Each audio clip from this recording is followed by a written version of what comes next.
Bismillahirrahmanirrahim.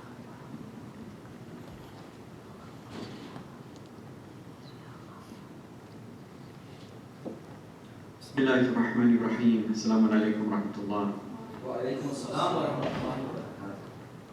There were a couple of questions that were asked, and I thought that I would begin by trying to answer these couple of questions. So the first one was about fidya, and if it's okay to give fidya to an organization that we trust so that they can then give it to Shia Muslims who are in need. And the answer is yes, that's fine, there's no problem in doing that. Fidya has to be given to Shia Muslims who are in need, and it has to be given to them in the form of the actual item itself. So like the food has to be given to them, not the money.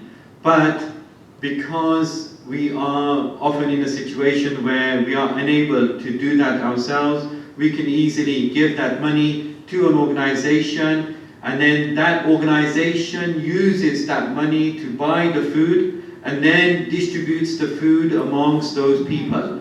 So there's no problem in doing that. The fidya over here this year, it's $2 per fast that was missed. So as a general overview of what fidya is, it is actually a compensation for a fast of Ramadan that has been missed under certain circumstances. So for example, somebody was ill and they were unable to fast one or more fasts in the month of Ramadan. And this illness continued until the following Ramadan. So they were unable to make up the fast during the year. So for that person, for every fast that they missed, they have to give fidya. This is what fidya is. It is the amount itself, it's 750 grams of staple food. So things like wheat, barley, or bread, so these are the type of things that can be given. But like I said, the monetary equivalent of that can be given in the form of $2 per each fast that was missed. It can be given to an organization that purchases the food with that money and distributes it amongst the deserving people. Sallu ala Muhammad wa ala Muhammad. Allahumma salli ala Muhammad wa ali Muhammad. The other question that was asked was about the future generations from Habil and Qabil. This was something that I spoke a little bit about, and just to expand on that a little bit more. So as I mentioned, first of all, that Qabil was sent a female jinn. Her name was Jumana, and she was the mate of Qabil. This is how he married and procreated. As for Habil, he was sent a female Hawra, a creature from paradise. Her name was Turk, and she became his mate, and they procreated as well. Now, we are told that actually Adam, that we have been discussing and is the father of these two brothers, he wasn't the first human being, he wasn't the first or human-like being that Allah ever created. Rather, we have traditions that there were these humanoid type of creatures that somehow resembled human being called Nasnas. So the Nasnas were a type of humanoid creature that Allah had created before this Adam. And in fact, we have a tradition from Imam Mohammed al-Baqir, salawatullah wa salamu alayhi, where he says that don't think that you were the only progeny of the only Adam. Rather, Allah created millions of worlds and millions of Adams before you. It is just that this Adam was the last one, and you are the last progeny of that Adam. So this tells us that actually there were many, many more worlds and Adams. Adams here could be taken in a figurative sense, in a sort of way to denote there were many, many other humanoid creatures before Nabi Adam that we are all the descendants of. So this is how it happened. Then in terms of the lineage and the genealogy, like I mentioned, you had Jumana and also Cain, who were married. Juhana and Cain, who were married.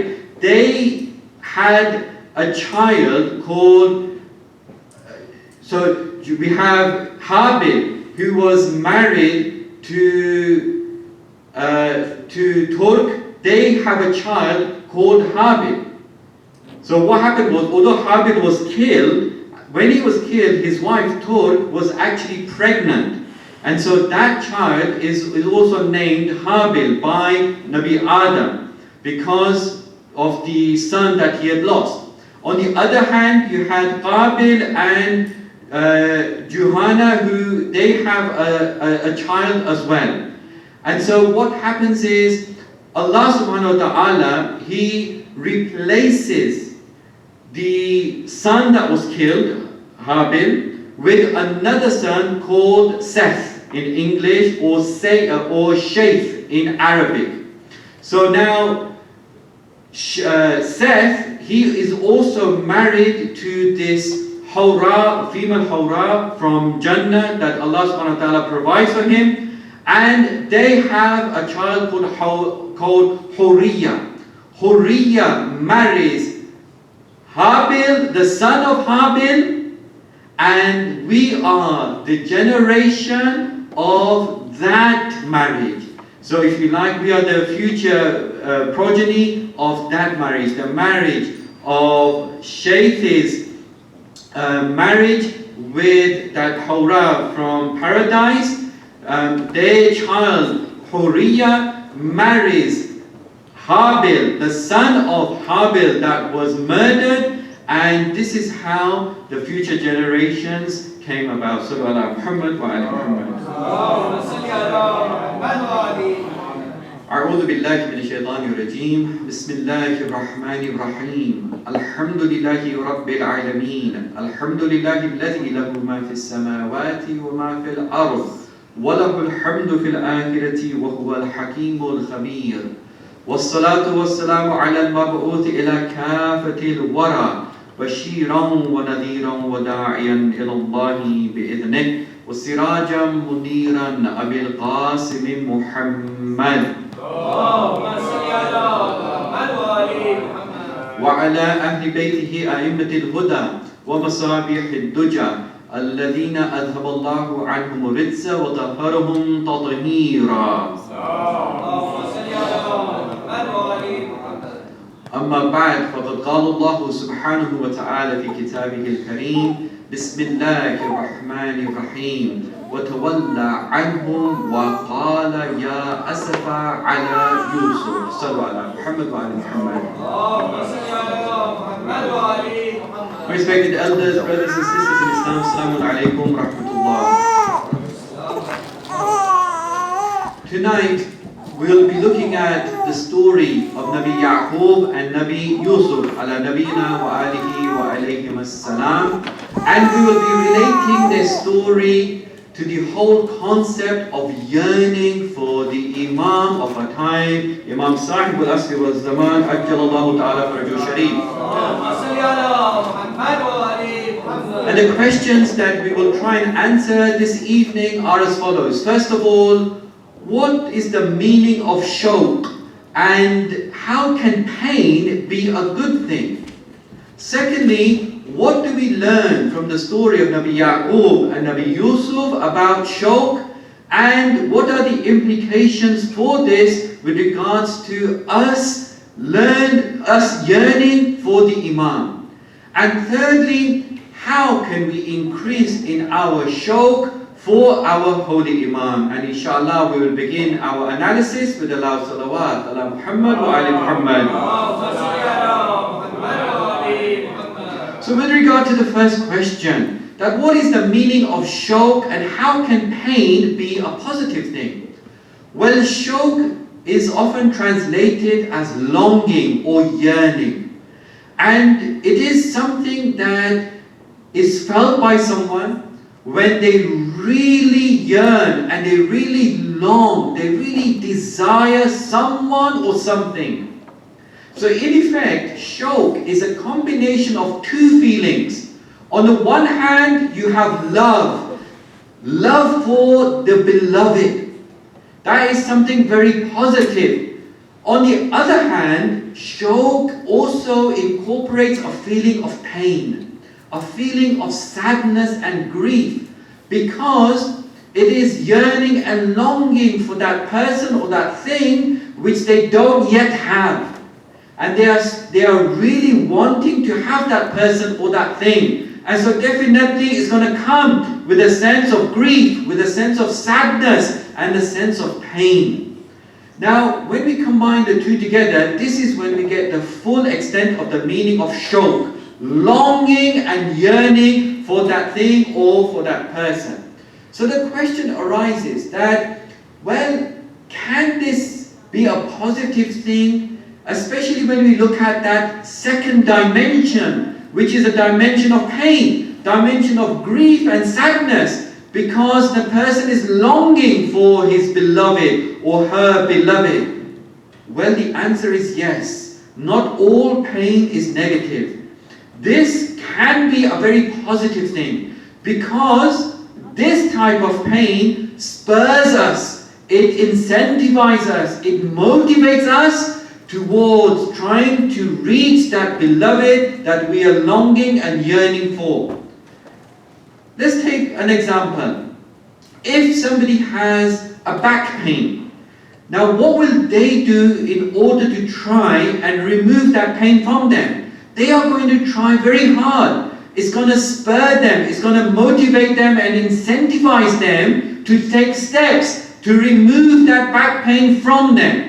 In the same way, when we have shawq towards something or someone, it spurs us to try and take as many steps as we possibly can to reach that beloved object.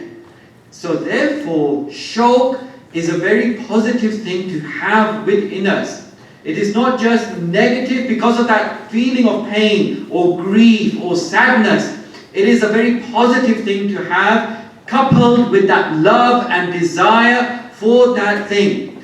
When we look at it in terms of Islamic spirituality and Islamic akhlaq, we see that actually this is something that relates to God and to godly things.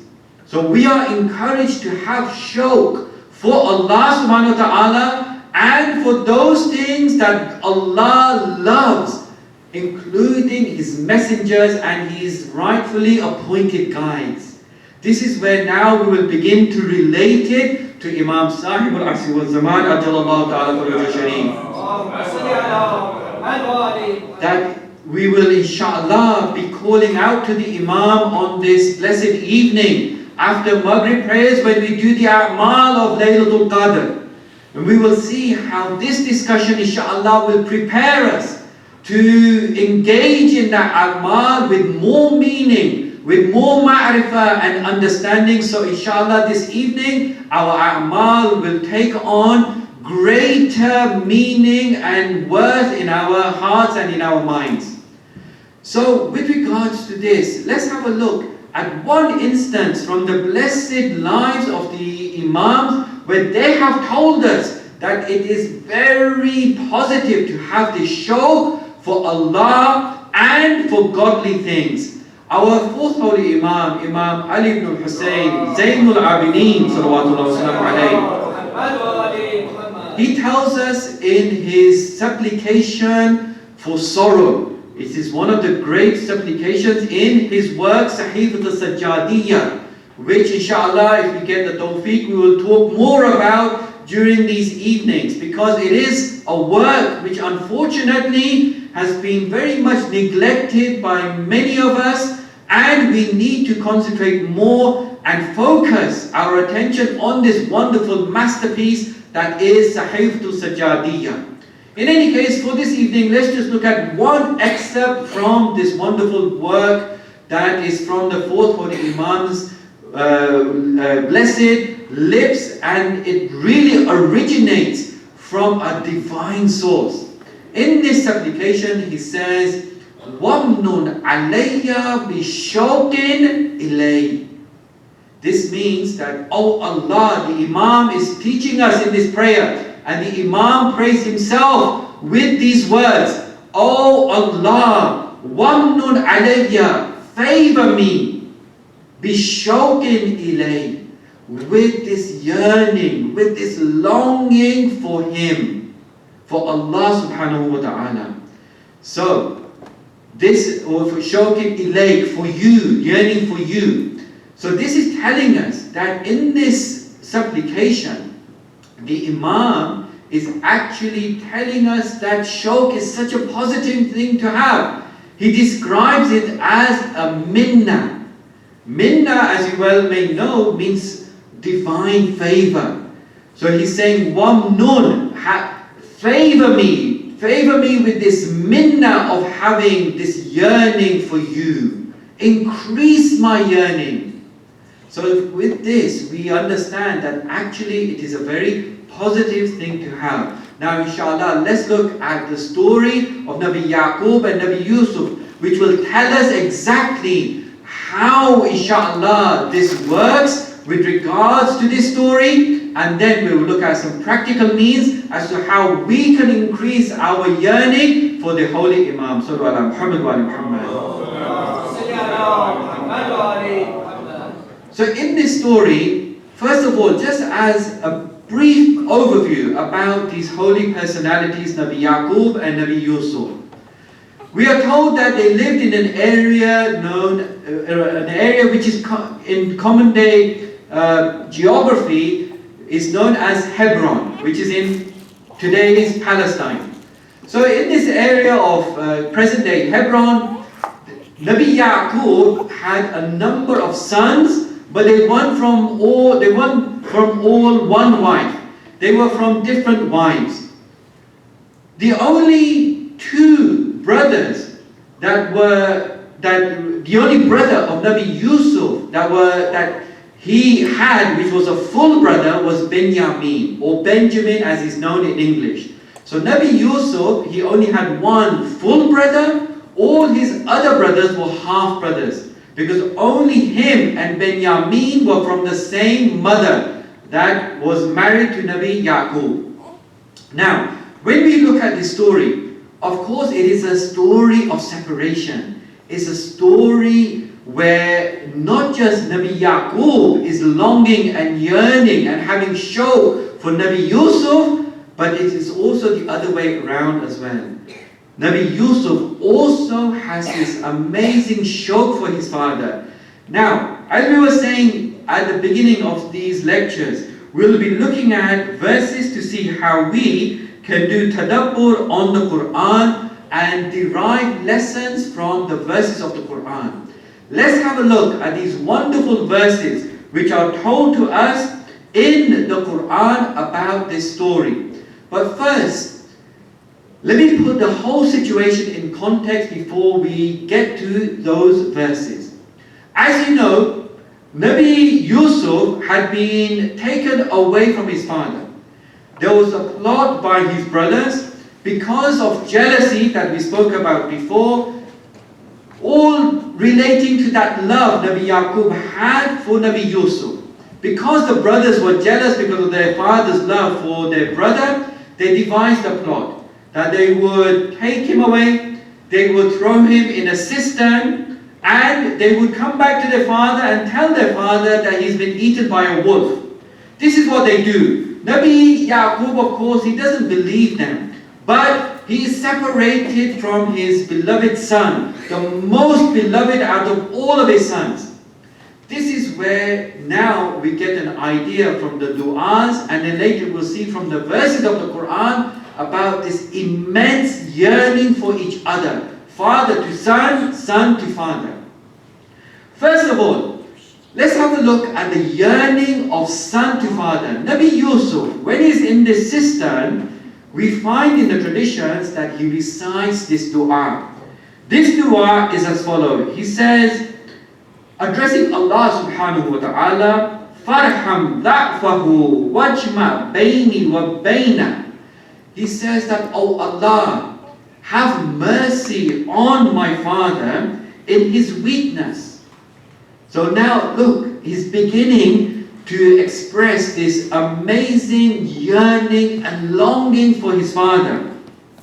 And then he says, bring us together. Then he goes on to say, فَقَدْ عَلِمْتَ رِقَّةَ عَلَيَّ وَالشَّوْقِ إِلَيْهِ. Allahu Akbar. He says that for you know how tender his heart is for me and how much I yearn for him. Shawqi ilay. How much shawq I have for him. So what this is telling us is that, just like we said earlier, shawq is a mixture of love on the one hand and pain and grief and sadness on the other. We see this in this dua. Not just son to father though, but also father to son. Nabi Yaqub, he also has a dua that has come to us in the traditions. Look at his shawq and his yearning and his longing for his son. In this tradition, we are told that Nabi Yaqub also prays to Allah subhanahu wa ta'ala, and he uses the following words. He says, Habibi Yusuf, my beloved Yusuf, later shi'ri fi ayyil jibali taruhuk. If only I could know upon which mountain they have cast you upon. Then he goes on to say, Am fi ayyil bihari gharrakuk. If only I could know which sea that they have cast you in. Habibi Yusuf, he goes on to say, Laytani kuntu ma'ak. Oh my beloved Yusuf, if only I could be with you. For you see bani alladhi asabak. So that what has befallen you would instead be befall me. Allahu Akbar. What an amazing, beautiful expression of shawq for one person to another, from father to son. But the question I would like to ask as we get towards us having and increasing our shawq for our Imam is that when we think of our Imam, do we have this level of shawq for him or no? Do we actually consider him at the level whereby now we say, oh Allah, enable all the things that befall him to instead befall us? If we are not of that level, then surely we must try and gain inspiration from these great prophets to increase our shawq for our beloved departed one, the one that has left us, the one that is in ghaibah, the one who has been separated from us. Just like Nabi Yusuf prayed for his father, just like Nabi Yaqub prayed for his son, how much are we at that level? Okay, perhaps we are not at the level where we have lost our eyesight, as is the case of Nabi Yaqub. But surely these prayers and the verses that we'll see in a moment can act as inspiration for us to increase in our shawq for our Imam. How much do we yearn for him to reappear? And how much do we long for his blessed appearance? Sallallahu ala Muhammad wa ala Muhammad. So now let's have a look at the verses that tell us about this amazing yearning of Nabi Yaqub for his son. These verses are verses 84 to 86 in Surah Yusuf, which is chapter number 12. Verse number 84. It is the verse that I recited at the beginning of this lecture. وَتَوَلَّ عَنْهُمْ وَقَالَ يَا أَسَفَ عَلَى يُوسُف. So Nabi Yaqub, he turns away from his brothers because of what they did. He turns away from them. And he says, oh, grief for Yusuf. Now, we'll begin to realize what the implications of this are for our yearning for our Imam. Then Allah tells us, وَابْيَضَّتْ عَيْنَا مِنَ الْحُزْنِ فَهُوَ كَظِيمٌ. he grieved so much for Nabi Yusuf that his eyes had become white, meaning he had lost his eyesight in grief, and he was Kadhim. Kadhim and Kadhim, they refer to when somebody controls their rage, controls their anger, which has got to a really high level. So now he is able to somehow contain it and somehow restrain this rage that he has. In Arabic, when they talk about Khadr, it refers originally to when Arabs used to refer to a water bottle that would be filled to such an extent that now the water is overflowing. So somebody who is Qadim, it's like the anger, the rage has got to such a high level, it is about to overflow. But just like with the water bottle, they put a lid on it, meaning they control it, they keep it under restraint. Somebody who is Qadim or Qadim, it is somebody who is somehow keeping a lid on their rage, is somehow controlling it. So this is what is termed as Qadim, and Nabi Yaqub is described in that sense.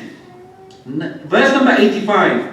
قالوا تالله تفتأ تذكر يوسف حتى تكون حرضا أو تكون من الهالكين. They said, "Oh Allah, by Allah, it seems that you will never cease thinking about Yusuf." Now we're going to come back to this. When they say تذكر, it seems that, "Oh Yaqub, you will never cease to think about your beloved son Yusuf." Just bear this in mind. We're going to use this lesson to help us increase in our shawq for our Imam. Thinking all the time about the beloved one that we have been separated from. They say that you are going to carry on doing this until you ruin your health or you perish. So, what is the response of Nabi Yaqub? Verse number 86. قَالَ إِنَّمَا أَشْكُو بَثِّي وَحُزْنِي إِلَى اللَّهِ. He says that I take my complaint and my anguish only to Allah. I only complain to Him. And then he goes on to say, وَعَلَمُ مِنَ اللَّهِ مَا لَا تَعْلَمُونَ. And I know from Allah that which you do not know. So what this is telling us is a number of things. That the grief that somebody feels for their separated one can be at such an extent that they lose their eyesight. Now, when we compare this to our shawq and our longing, our yearning for the Imam, yes, we are not at that level where we are going to lose our eyesight probably. But at least we can try and gain inspiration of the type of thing that we should try and aspire to. The level, not the physical implications of it, losing eyesight and things like that, but the yearning, the extent, the level of yearning we should have for the one that we are trying to, inshallah, get together with, trying to connect with, just as Nabi Yaqub was trying so hard to connect with his son Nabi Yusuf.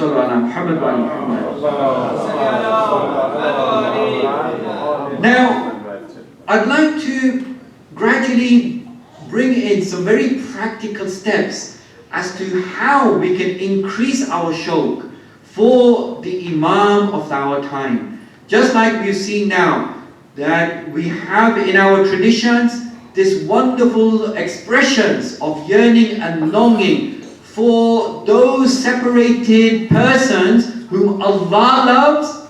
We too must try and increase the shawq for that separated person whom Allah loves as well. The Imam of our time, Imam Sahib al-Asri wal-Zaman, Ajalallahu ta'ala.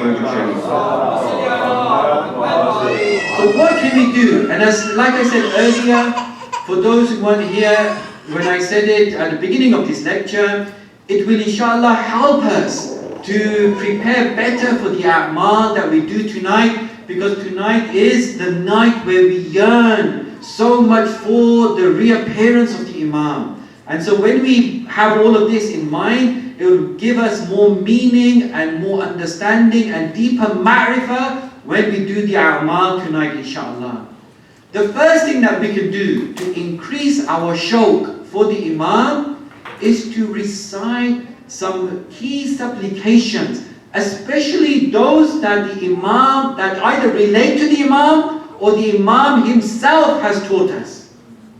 Now there are a number of these supplications, but because time is short, I'll only talk about two of them. One whose name actually implies connection with the Imam, and another one that is recommended for us to recite this evening. The first one is Dua al-Ahad. Its name implies connection, because Ahad means covenant. It's a type of agreement between two people. So what is this Dua Ahad teaching us? Well, there is a longer form and there is a shorter form of this dua. I want to try and inshallah make this very practical for us to implement inshallah in our lives. Let's have a look at the longer one first of all. The longer one starts off Allahumma Rabban Nuril Azim, and it is readily available in Mafatul, you can find it in Mafatul Jinan, you can find it on duas.org and on the internet with its translation. Now in this dua we are told by none other than Imam Ja'far Sadiq salawatullah wa salamu alayhi about these amazing rewards for one who recites this dua. He says that the one who recites this dua on 40 consecutive mornings, this is very important, 40 consecutive mornings, Allah subhanahu wa ta'ala will make him one of the helpers of the Imam. Not just that though. He says, and if that person were to die before the reappearance of the Imam, Allah will raise him from his grave and make him one of the helpers of the Imam. Allahu Akbar. Then he goes on to say, not just that, but for every word that the person recites from this dua, Allah will grant for him 1,000 good deeds and He will erase for him 1,000 sins. Now you see, my brothers and sisters, such great rewards for reciting this dua. But of course, whenever we hear about these amazing rewards, the granting of 1,000 good deeds, the erasing of 1,000 sins, Allah making us a helper of the Imam, whether we are alive or we are dead, then we must realize that these rewards are not just for simply reciting it like that. Therefore tonight as well, when we recite the du'as, let's bear this in mind. It's not just simply reciting it in a robotic fashion. Rather, it means reciting with ma'rifah, with deep understanding, looking at the translation. A very simple thing to do is look at the meaning of what we are reciting. But not just that, making a firm commitment to embed the teachings of these du'as in our lifestyle. This is the key point. Whatever we learn in the du'as, we inshallah try to understand it, but then we apply it to our lives. And we implement the teachings in the du'as in our daily lives. When we do that, then let's say we do this for 40 consecutive days. What will we have done?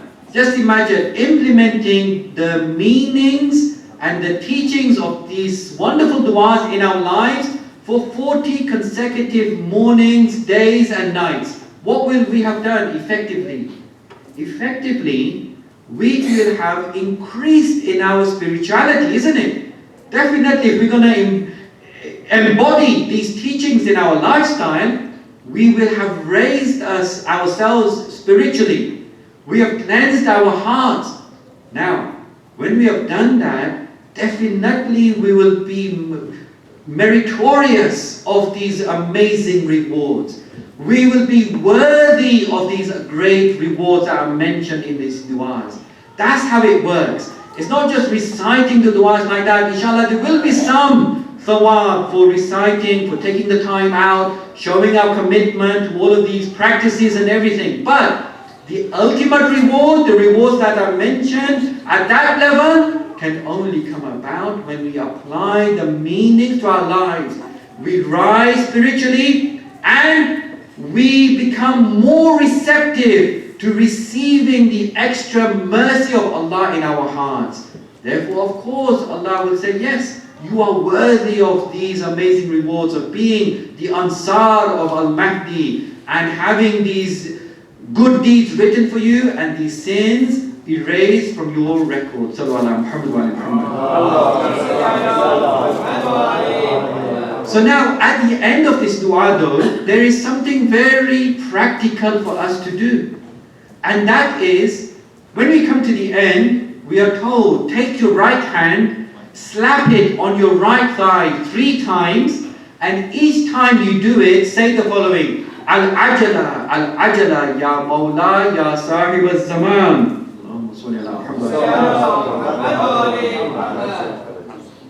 Haste, haste, O my master, O Imam of the age. So we do that 3 times. Like I said, there's also a shorter version of this dua. Now this shorter version starts off, Allahumma balligh Mawlai Sahib al-Zaman. And we are also recommended to recite this on 40 mornings as well. And at the end of the shorter version, there's also something practical that we are recommended to do. That is, at the end of the shorter version, we are recommended to take our right hand and place it in our left, as if we are giving bay'ah to the Imam. So now, my brothers and sisters, what are all of these actions trying to tell us? Are they empty gestures, or is there significance behind them? What about tonight, when we place the Quran on our heads? What about all of these practical things, these actions that we do during the year? Are they empty gestures, or do they have deep significance to them? Well, definitely it's the latter. Because what we can say is, when, for example, we are slapping our thigh like that 3 times and we are saying those words, when we are placing our right hand in our left, it is symbolic. It is symbolic of our sense of yearning, our sense of longing for the Imam, our shauq for the Imam. This is why I wanted to relate it to the coming and the hastening of the Imam. This whole concept of shauq. Just imagine when we are doing that and we have this in our mind, it's like we are in eager anticipation for someone to come. It's like we cannot wait for him to come. When we place our hand in our left, it's like we are giving bay'ah. We are renewing our allegiance to the Imam. And we cannot wait for him to come. So when we are doing these things, we should realize that they are very significant. Perhaps we don't always know the meanings behind them, so let's try and find out. Let's ask, let's try and do our research. There will always be something very meaningful behind them. It's like this. Let's say, for example, you recite a dua. When you're reciting the dua, it's at one level. It's at the level of a verbal recitation. When on top of that, you do something practical, you are actually reinforcing the words that you have just recited orally by doing something practically as well. So you are reinforcing the meanings of those words in action. And when you're doing that, it has more of an impact. You're not just reciting it, but you're doing something. And this makes it much more significant. This gives it meaning. They are not empty gestures at all. When we look at the du'as like this, we see that actually we are preparing ourselves very effectively for the coming of the Imam. Let me give you this example. Let's say that you have a friend or a relative living very, very far away. Okay? For us in England, we normally, whenever we talk about someone on the other side of the world living very far away, we talk about Australia. So what would it be for you guys here?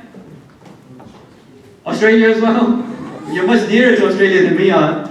But in any case, Let's say someone in Australia, a long lost cousin, and you haven't seen them for a long time, but you keep in touch with them over the phone. Let's say you've never ever seen them at all, but you know that you have a cousin in Australia, in Sydney somewhere, and you are in touch with them on the phone, over email, over WhatsApp. Now, the time comes when that cousin says to you that I'm coming to Kansas City. I'd like to meet you. Now, look at the type of relationship that you will have with that cousin. You will know them, you will understand them, because you've been keeping in touch with them over the years. And so when they come, you will have this acquaintance with them. You will know what makes them happy, you will know what makes them sad, you will know what they like, what they dislike, what is important to them, their priorities. They will not be a stranger to you when they come, because you have kept in touch with them. You have established a connection beforehand. This is what we must do with our Imam. Not that when he comes we now try to establish a connection, but rather in advance, so that when he comes he's not a stranger to us. We know what he likes, we know what he dislikes, we know what's important to him, we know his priorities, and therefore we are able to easily fall within the same way of life and thinking as the Imam. This is what is meant by preparing ourselves and having this shauq and eagerness for the Imam. Sallallahu alaihi wasallam.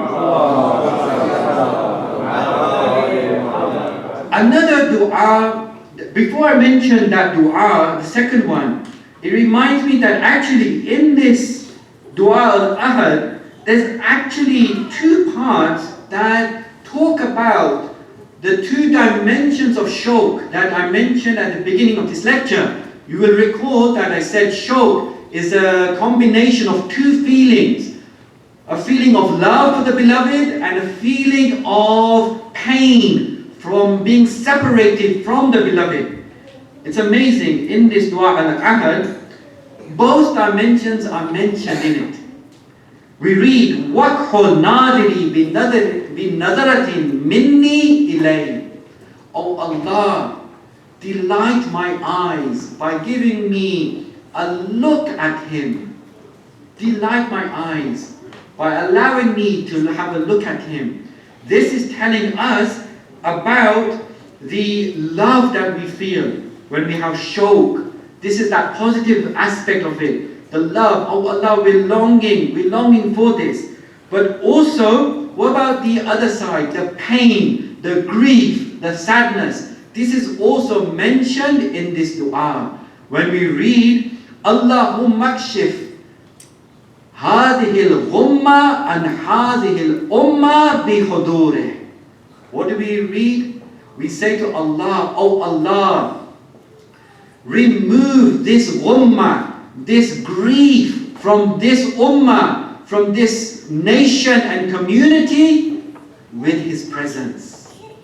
So we see both aspects, both dimensions, the love aspect and the pain and the grief aspect demonstrated in this dua, where we are longing for the Imam and we acknowledge that this is also a source of pain and grief for us. So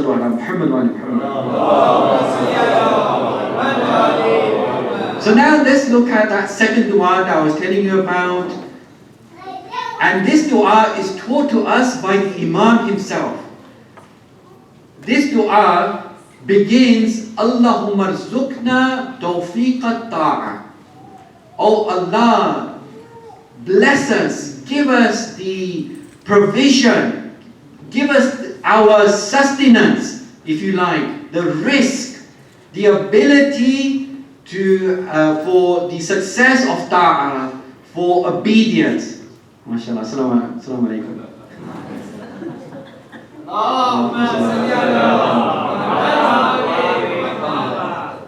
So we pray for this tawfiq of ta'ah, of obedience to Allah subhanahu wa ta'ala. So when we recite this, Sallu ala Muhammad wa ali Muhammad.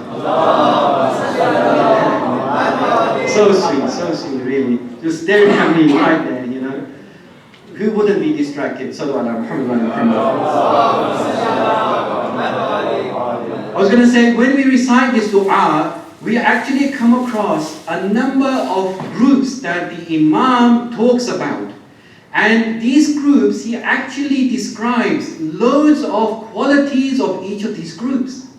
So he teaches us the desired qualities of scholars, the desired qualities of students, of young people, of old people, of rich people, of poor people. So now, when we look at this dua, inshallah, this is one of the recommended duas of this evening. Let's have a look at our situation. Let's see that which one of these groups are we belonging to? Is it old, young, rich, poor, scholars, students? Which group do we belong to? And then let's have a look at those qualities that the Imam has said that he desires in those groups. So if we're a student, let's look at those qualities and then reflect on ourselves.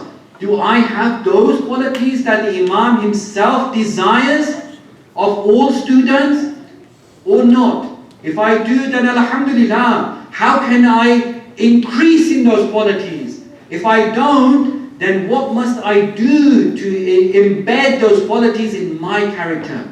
This is a very practical way of looking at the du'as and using them, not just to get over the a'mal and finish it and be done with it, but really using them in a meaningful way so that we grow spiritually and we use the blessings of the night of Qadr to help us increase in our shawq for the Imam. Just a couple of other things that we can do in order to increase our shawq for the Imam. One thing is that we can certainly perform mustahab acts on behalf of the Imam. Now remember I said mustahab acts, recommended acts. Of course we cannot do wajib acts apart from for ourselves, on our behalf. But mustahab acts we can make the niyyah of donating, of gifting the thawab of them to other people. And so we should make the niyyah of, for example, mustahab fasts after the month of Ramadan, of course. Or some sadaqah, giving in the way of Allah. Maybe a mustahab salah or a prayer, whatever it might be. That I am doing this qurbatan ilallah, but I am donating the thawab, I am gifting the thawab to my Imam. And of course we can gift it to many, many people, to marhumeen, to all the ma'sumeen, to scholars, to shuhada, and so on and so forth. So that's something that we can do.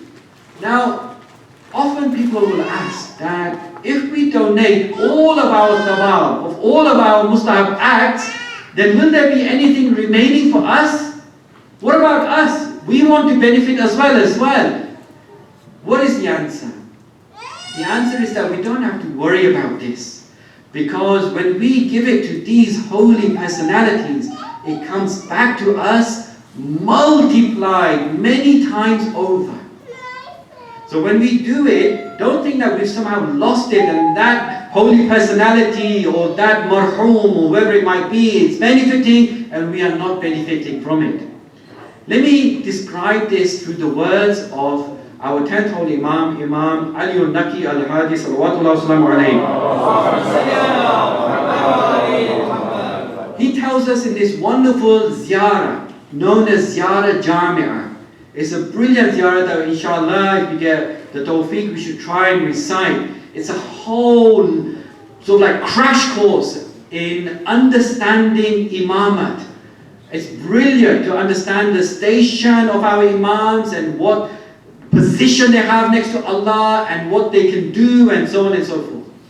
In this ziyarah, one of the ways that we address the imams is by describing them as follows.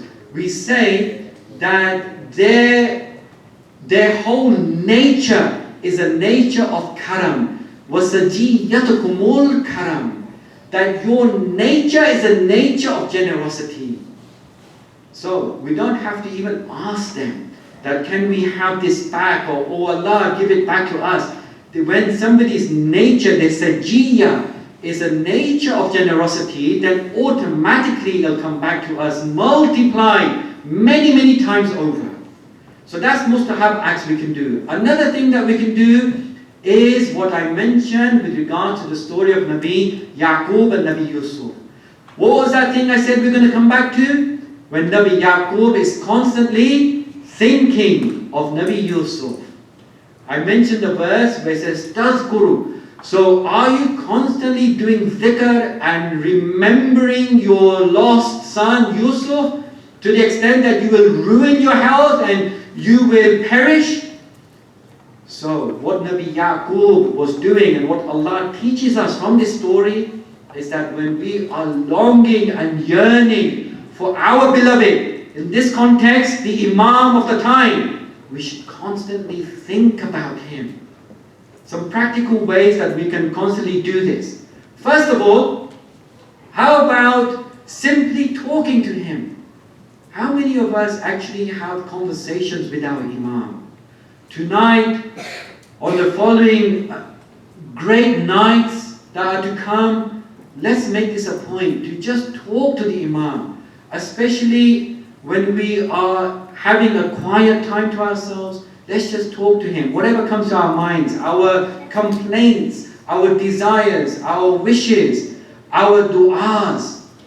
That's one thing we can do to keep him in our minds all the time. Secondly, writing arizas as they are known. Those things that we write, those pages, and then we put them somewhere in a well, we throw them in the sea, for example. That is also a way of keeping contact with the Imam. Talking to him, but in this case in a written form. Another thing that we can do to constantly keep him in mind is when we wake up, say salam to the Imam. We have to constantly realize he's alive, he's just waiting for Allah to give him the instruction to come, and Allah is waiting for us as well to be ready to receive him, and he will come. When we go to sleep, say salam, because salam means both hello and goodbye in Arabic. So we say Khuda Hafiz to him. When after the end of prayers, let's say salam to him. We have the special salam, the special ziyarah on Fridays as well. These are all ways we can keep him in our minds. There is that special title of his that you all know of, that when it's said, I won't say it now because you all have to stand up, but when it's said, we stand up. When we hear his name, we place our hand on our heads. These are all things that the 8th Holy Imam taught Di'bil al-Khuzai to stand up when we hear that special title of his, and to place our hands on our heads when we hear his name as well. This keeps him in our minds. These are some of the things that we can do in order to constantly increase our shawq for our holy Imam. As a summary, tonight we looked at the whole concept of shawq, and we said that it translates as yearning and learning and yearning and longing for someone or something that we truly desire. It has two parts to it, a love and a pain. The pain can be positive because it spurs us to try and achieve and reach that beloved. Then we looked at the story of Nabi Yusuf and Nabi Yaqub, and we saw how both of them yearned and had showed for each other. From this story we gained a number of points, including the fact that we must constantly think for that person we are yearning for. And then we looked at some practical ways as how we can increase the yearning that we have for our Imam, especially because tonight is a night of A'mal and night of Qadr. And we said that we can use Dua Ahad, both the longer version and the shorter versions to do this. Both of them have these practical things that we should do at the end. They help us to reinforce the meanings that we are reciting. Remember, rewards is not just for simply reciting the dua, but to do it with ma'rifah, with understanding and embedding those teachings in our character. When we do those practical things, they are full of meanings and they reinforce these meanings in our minds and hearts. We can also use that wonderful dua, Allahumma rzuqna tawfiq al-ta'a as well, by looking at those qualities of those people and how the Imam himself has described them as having certain desirable qualities, and we can assess ourselves in terms of those qualities. We can also try and donate mustahab acts, the sawab of them, to the Imam. And finally, we can constantly keep him in mind by putting our hands on our heads when we hear his name, by standing when we hear that special title of his, by saying salam all the time, by talking to him, by reciting the ziyarah, and writing the arida. Let's pray to Allah subhanahu wa ta'ala that He protects our Imam and hastens his appearance. Oh Allah, bring relief to all those in difficult situations. Oh Allah, forgive us and our forefathers for our sins. Oh Allah, enable us to live and die with the teachings of the Quran and the Ahlul Bayt. Oh Allah, enable us to increase the shawq for you and for all godly things, including the Imam of the time, Imam Sahib al-Asr al-Zaman, Ajjalallahu ta'ala for